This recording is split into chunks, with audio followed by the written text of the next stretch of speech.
की समर्थन इस तरह से है कि एक सकारात्मक काम होना चाहिए। आज सरकार जो कदम उठा रही है, ये कदम बहुत पहले पिछली सरकारों और हमारे मजहबी लीडर और समाजी लीडर जो मुस्लिम हैं, उनको मुस्लिम समुदाय की का गरीबी और पिछड़ापन और दुर्बलता पे उनको पे नजर होनी चाहिए, क्योंकि वक्फ की जमीन न दान की जाती है और न ही खरीदी और बेची जाती, क्योंकि वक्फ की जमीन शरई कानून के हिसाब से वो खुद दान कर देते हैं। लोग जो दान करते हैं उनका मकसद ही यही होता है कि समाज के गरीब, पिछड़े और दबे कुचले, गरीब, असहाय, बीमार लोगों के लिए शेल्टर होम हो, आश्रय होम हो, मदरसे हो जो बहुत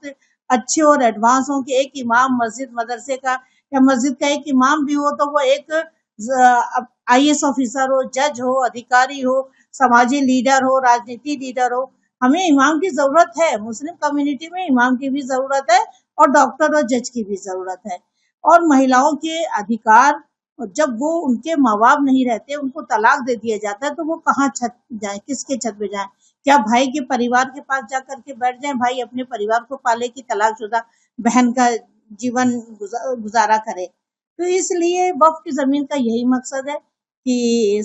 मुस्लिम कम्युनिटी के गरीब और असहाय और बेसहारा लोग, बीमार लोग, उनके लिए हॉस्पिटल हो, एजुकेशन सेंटर हो, शेल्टर होम हो, कारखाने हो, ताकि वो सामाजिक और आर्थिक स्थिति में बेहतर हो जाए और वो देश का, मुस्लिम समुदाय का, खानदान का, अपने परिवार का खुशहाल जिंदगी जी सके। तो जब ये काम अभी तक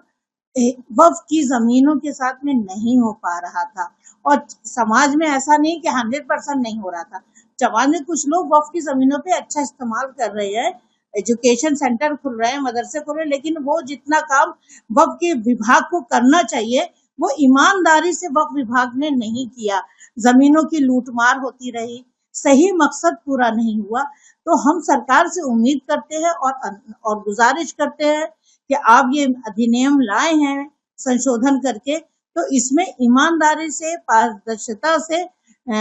वक्फ की जमीनों को बिना किसी लूटपाट के वो समाज की दबे कुचले लोगों के लिए शेल्टर होम हो, आश्रय होम हो, मदरसे हो, कारखाने हो, मदरसा मॉडर्नाइज हो, ताकि वहां से इमाम भी निकले और जज और IAS अधिकारी भी पढ़ के निकले और वो काम करें समाज का और उनकी आर्थिक स्थिति बढ़े। सच्चर कमेटी ने भी यही कहा था कि मुस्लिम समुदाय की हालत दलितों से भी बदतर है। जब ये रिपोर्ट है तो उसको आप सच और सकारात्मक वर्तमान सरकार करे। अभी तक किसी सरकार ने मुसलमानों के हित के लिए और उनके एजुकेशन के लिए कुछ नहीं किया, सिर्फ वोट की राजनीति हुई है। तो हम बीजेपी सरकार या वर्तमान सरकार से गुजारिश करते हैं कि आप अपने मकसद में पारदर्शिता और न्यायप्रिय तरीके से उन महिलाएं जो अधिकार वंचित है, न्याय वंचित थी, उन सबको वही कुछ मिले जो उनका हक बनता है, और वक्फ की जमीन का देने का जो जायज मकसद था वो मकसद पूरा हो जाए।